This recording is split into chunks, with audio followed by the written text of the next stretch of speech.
On découvre sans cesse des objets étranges et merveilleux. Mais il est difficile de percer tous les secrets de nos ancêtres quand on ne dispose que de deux pièces rouillées et d'un dessin maladroit sur la paroi d'une grotte.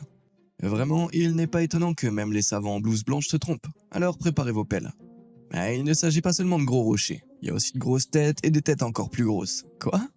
Allez, remontons le temps pour découvrir les civilisations les plus incroyables que les scientifiques ne parviennent toujours pas à expliquer.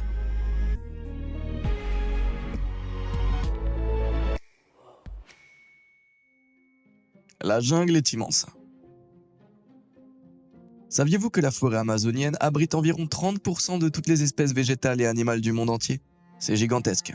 Cependant, l'histoire d'une espèce indigène échappe aux scientifiques depuis des siècles, les humains. On supposait que la vie humaine en Amazonie n'avait jamais dépassé le stade de quelques tribus éparpillées. Cependant, la déforestation au cours de l'état brésilien d'Acre, longtemps considéré comme inhabité, a révélé de grandes formes non naturelles au sol, connues sous le nom de géoglyphes. Bien qu'ils ne ressemblent guère plus qu'à des fossés peu profonds, ce sont en réalité des vestiges d'une vaste civilisation.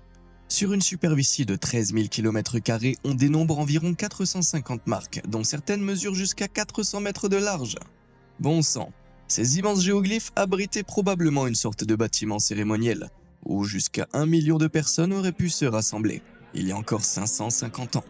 Bon sang de guacamole, c'est dingue. Et ce n'est pas tout. Aujourd'hui, grâce à des avancées technologiques comme le LIDAR, nous pouvons explorer sans endommager la forêt tropicale. En émettant un laser sans danger pour les arbres depuis un point situé directement au-dessus de la zone à étudier, un récepteur mesure la lumière qui rebondit et enregistre une carte en 3D des objets présents sur le site. Ouais, plutôt génial.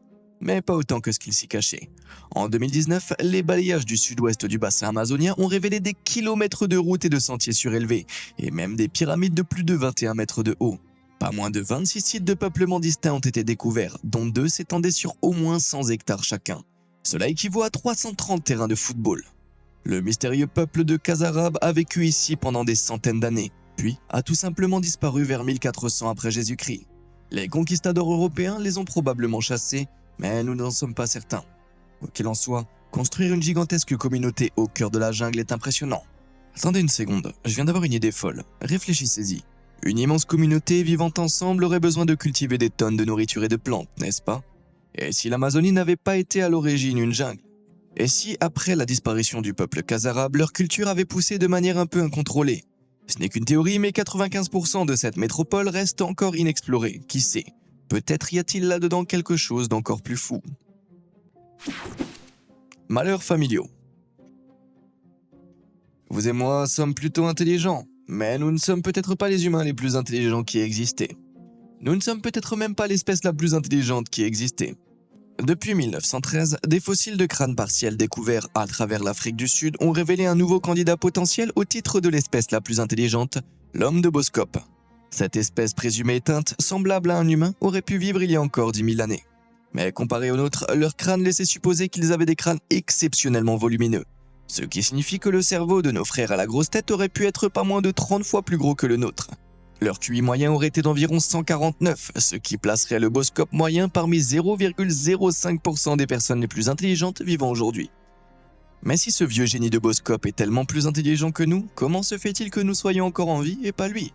Eh bien, malgré ce que disait mon ex, plus gros ne signifie pas toujours meilleur. Nos cerveaux sont environ 4 fois plus gros que ceux de nos cousins les singes, mais la majeure partie de cette augmentation se situe dans une partie du cerveau appelée le cortex préfrontal, qui est principalement responsable de nos fonctions cognitives supérieures telles que la prise de décision, la mémoire de travail et la conscience de soi. Les fonctions motrices proprement dites du cerveau, qui contrôlent nos sens et nos mouvements, n'ont pas vraiment changé. Il est donc possible que toute cette taille cérébrale supplémentaire ait simplement conduit les Boskop à passer plus de temps à pleurer sur le passé qu'à partir à la chasse. Bon, tout cela n'est que spéculation. À vrai dire, nous ne pouvons pas être sûrs de ce qui est arrivé à nos cousins plus intelligents. En fait, certains affirment que les Boskop n'étaient pas du tout différents de nous. Les seules preuves dont nous disposons sont des fragments partiels de crâne. Néanmoins, étant donné que les Boskop ne sont pas là pour recevoir leur prix de l'espèce la plus intelligente de tous les temps, je suppose que je vais l'accepter en leur nom. Je tiens à remercier ma maman, mon papa et tous ceux qui ont cliqué sur les boutons j'aime et s'abonner sous cette vidéo. C'est le seul moyen de rester au courant de tout mon incroyable contenu. Merci, c'est trop gentil. Bref, revenons à la vidéo. Mec, où est ma ville? La civilisation antique la plus mystérieuse est peut-être celle dont nous n'avons jamais trouvé la moindre trace. Je parle bien sûr de l'Atlantide, cette ville autrefois grandiose qui a fini par sombrer au fond de l'océan. Les premiers témoignages dont nous disposons sur l'Atlantide ont été rédigés par le philosophe grec antique Platon, qui évoquait une grande ville située juste à l'extérieur du détroit de Gibraltar.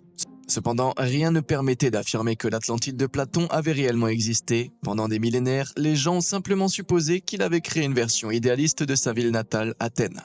Alors pourquoi, quelques 12 000 ans après sa disparition présumée, en parlons-nous encore comme si elle pouvait être réelle ? Eh bien, en 1882, les membres du Congrès américain Ignatius Donnelly a publié 13 raisons pour lesquelles il pensait que l'Atlantide était bien plus réelle qu'on ne l'avait supposé jusqu'alors. Et non, il ne les a pas disséminées dans des petites cassettes. Il a écrit un livre intitulé The Antediluvian World, qui s'est avéré très influent. Puis, en 1965, quelqu'un a réellement trouvé l'Atlantide. Eh bien, du moins certaines personnes pensent l'avoir trouvé.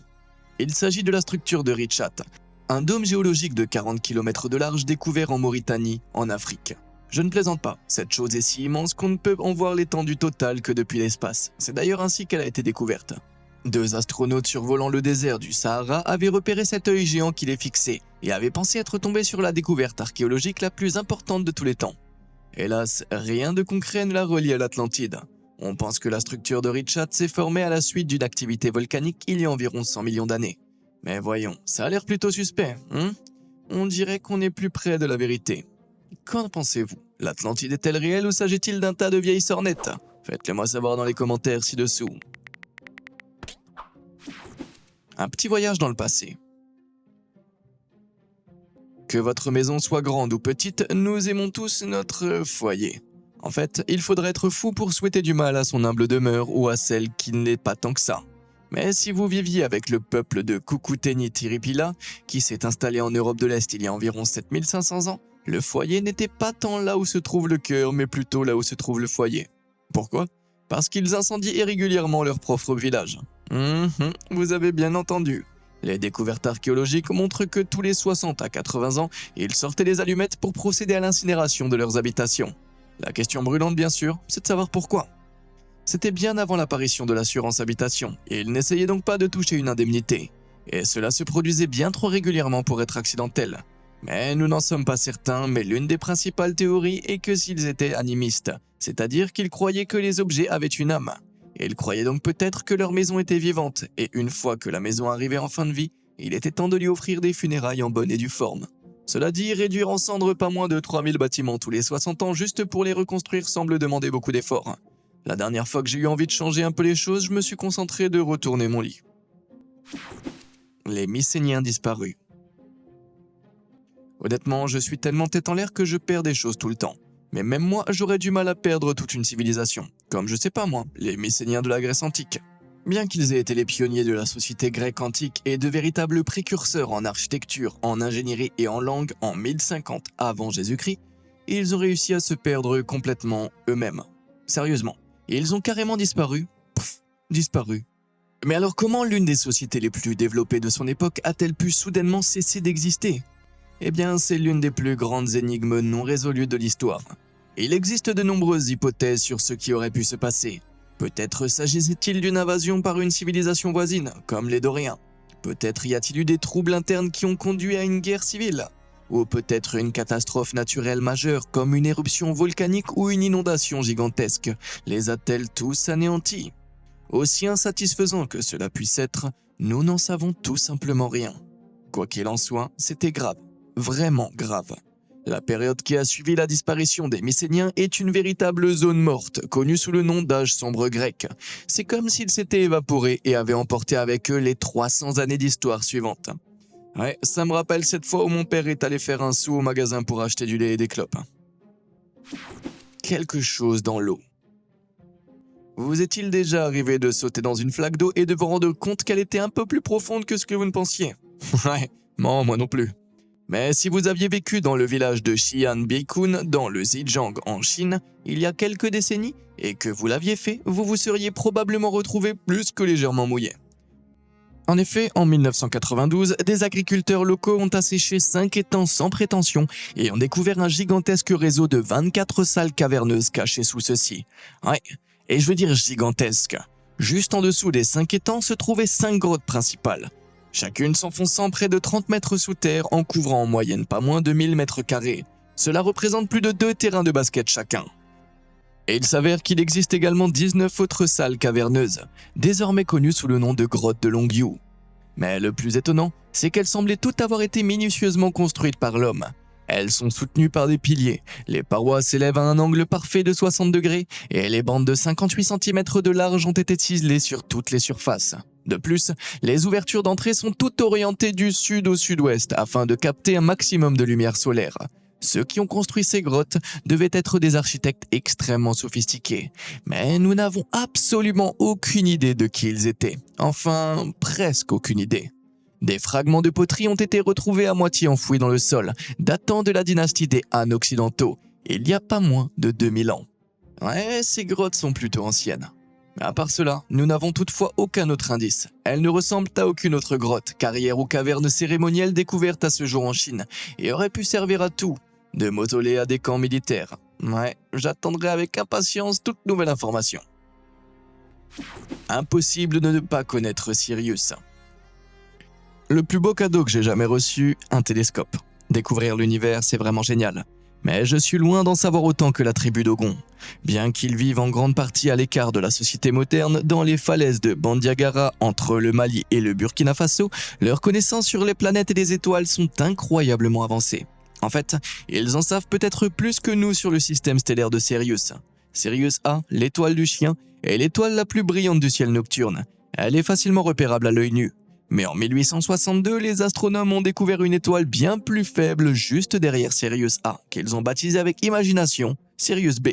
Ainsi, lorsque le scientifique français Marcel Griaule a établi le premier contact avec les Dogons en 1933, il s'attendait à les épater par ses connaissances. Au lieu de cela, il a découvert qu'il connaissait déjà le moindre détail concernant Sirius B, ou Potolo pour eux, alors qu'il ne possédait aucun télescope et que l'étoile était invisible à l'œil nu. Encore plus étrange, les Dogons affirment qu'il existe une troisième encore plus faible, qu'ils appellent Emaya. Les astronomes n'ont trouvé aucun signe de celle-ci, mais vu les antécédents des Dogons, cela ne signifie pas qu'ils n'en trouveront pas. Alors comment diable ont-ils acquis toutes ces connaissances alors qu'ils sont si isolés de la société moderne? Eh bien, les Dogons affirment avoir tout appris d'une race extraterrestre amphibie appelée les Nomos, originaire d'une planète lointaine en orbite autour du système de Sirius. C'est ça, c'est pas ce à quoi je m'attendais. Et il est fort probable que quelque part entre la découverte de Sirius B en 1862 et le contact établi par Griaule en 1933, les croyances traditionnelles des Dogons et l'astronomie moderne se soient mélangées. Comment exactement, je ne saurais le dire. Peut-être que Griaule n'a pas été en réalité le premier à établir le contact. Mais alors, qu'est-il arrivé à celui qui l'a été? Je n'en sais rien. Des hommes poissons extraterrestres provenant d'étoiles dont nous ne sommes même pas sûrs de l'existence, ça me convainc pas vraiment. Qu'en pensez-vous? Faites-moi part de vos réflexions sur ce sujet surnaturel dans les commentaires. La Chine curieuse. Vous vous souvenez des grottes de Longyou que je vous ai montrées tout à l'heure? Eh bien, elles sont loin d'être la découverte historique la plus étrange en Chine. En 1986, des ouvriers du bâtiment de la province du Sichuan sont tombés par hasard sur une gigantesque cage souterraine contenant 13 000 artefacts inquiétants sur un site antique qu'ils ont baptisé Sangxingdui. Les fosses regorgées d'objets en or, de bronze et en poterie, sans précédent dans l'histoire du pays. Plus étrange encore, bon nombre de ces artefacts semblaient avoir été endommagés et brûlés avant d'être délibérément enterrés. Encore plus... À qui, à quoi auraient-ils pu appartenir? Et pourquoi ont-ils l'air si étranges? Eh bien, les historiens estiment qu'ils constituent la preuve d'une mystérieuse civilisation vieille de 3000 ans qui existait à la même époque que la civilisation chinoise connue. Tout en lui était distincte. Elle s'appelait le royaume de Shu, et Sangxingdui était l'une de ses villes.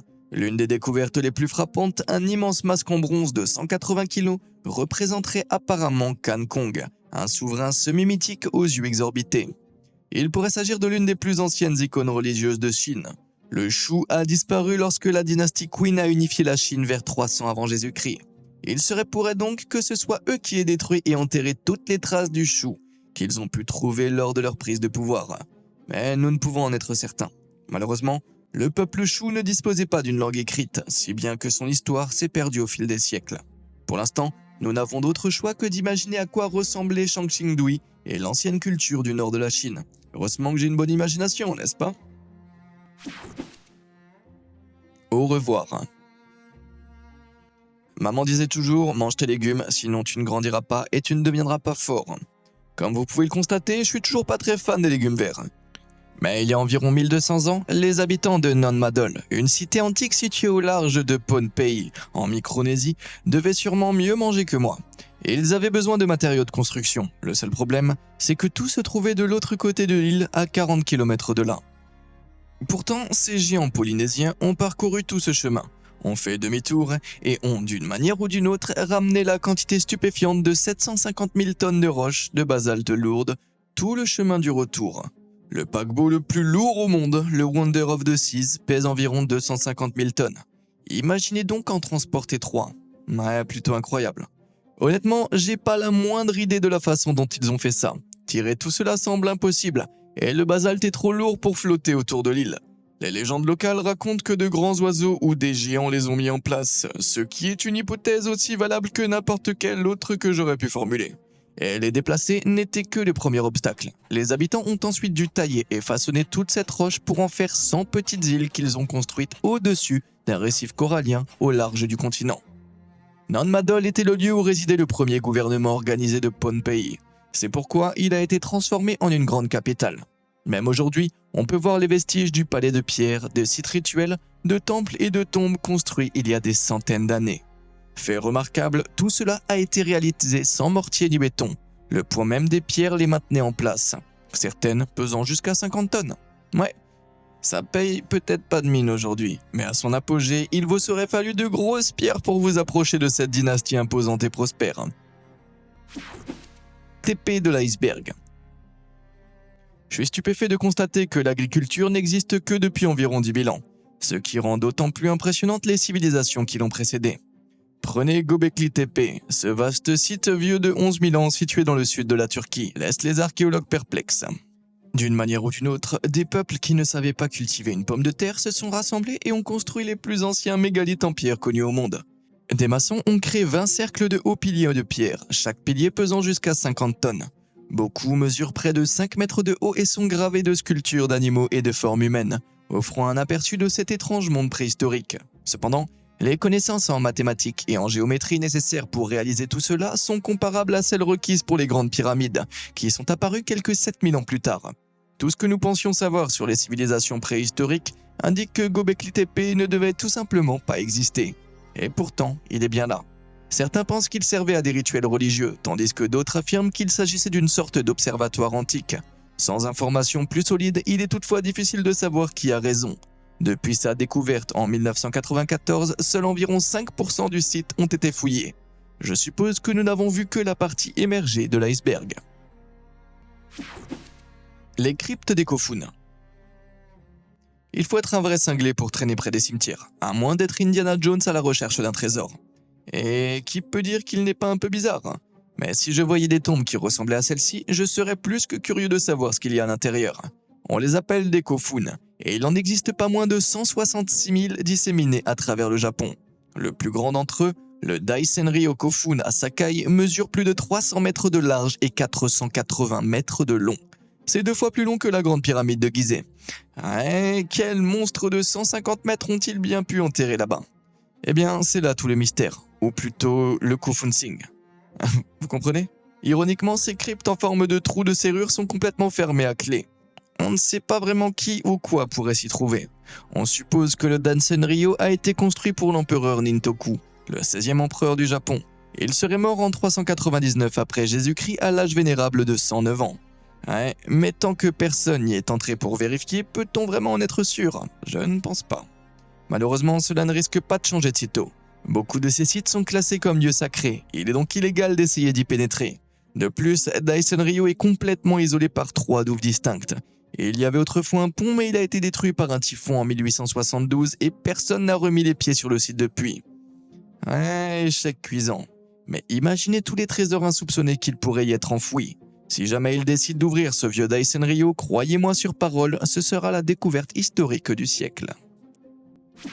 L'heure du marteau. J'aime respecter les opinions de chacun sur le passé, Mais certains historiens se compliquent vraiment la tâche. En 1936, un marteau en fer a été découvert emprisonné dans un morceau de roche à London, au Texas. Et ça a rendu fou certains théoriciens. Alors que l'homme moderne n'existe que depuis 200 000 ans, les analyses effectuées sur la roche trouvée près du site de la découverte ont révélé qu'elle remontait au Crétacé. Cela remonte à une période stupéfiante comprise entre 66 et 145 millions d'années. Attendez, cela signifie-t-il donc que le marteau est aussi ancien ?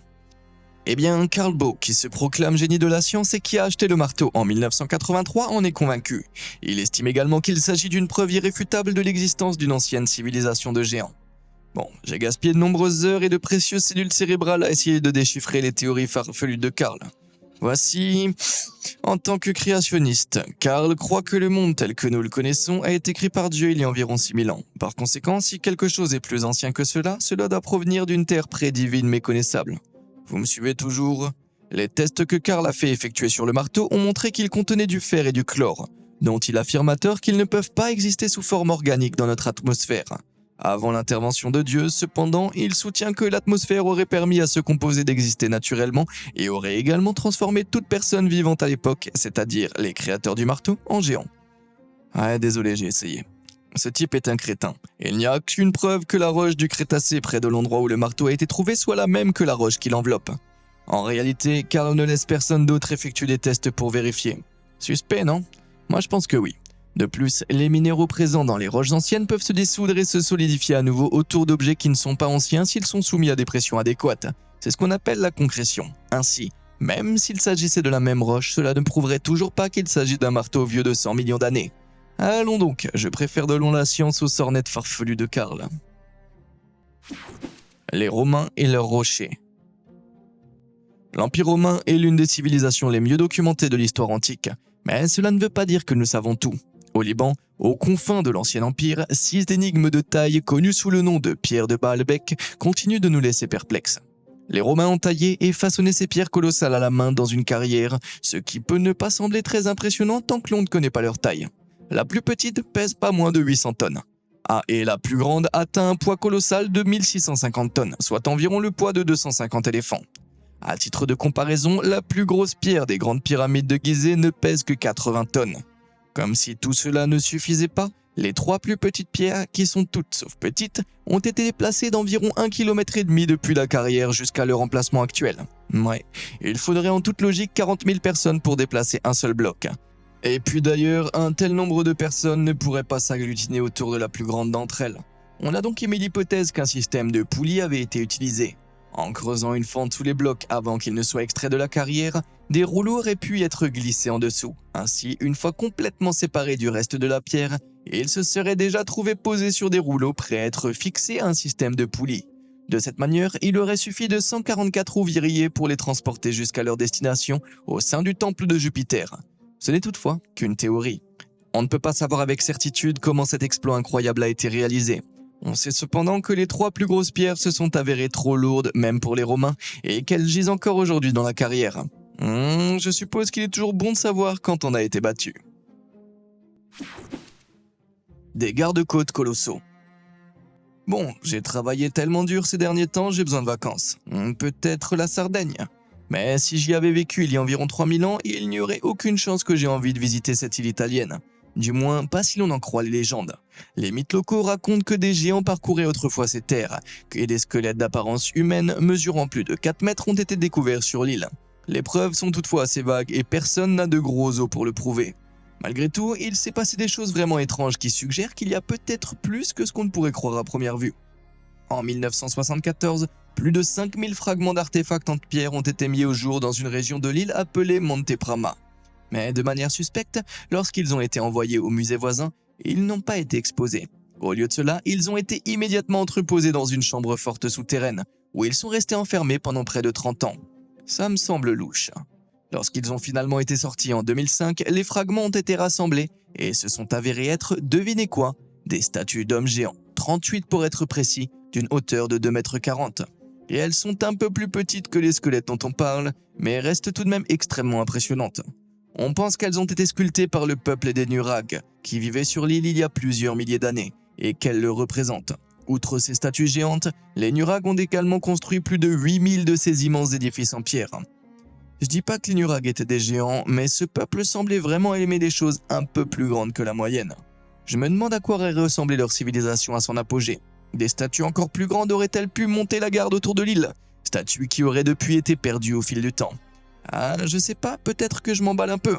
Contrairement aux Nurag, eux, ils ont la tête, le corps et tout le reste d'eux-mêmes. Bah, je suis tout poussiéreux. Ça suffit pour aujourd'hui en matière d'histoire ancienne. Je vais regarder des vidéos YouTube dans mon bain. Dites-moi en commentaire ci-dessous lequel de ces mystères historiques vous a le plus plu. Et comme d'habitude et jusqu'à la prochaine fois, merci de nous avoir suivis.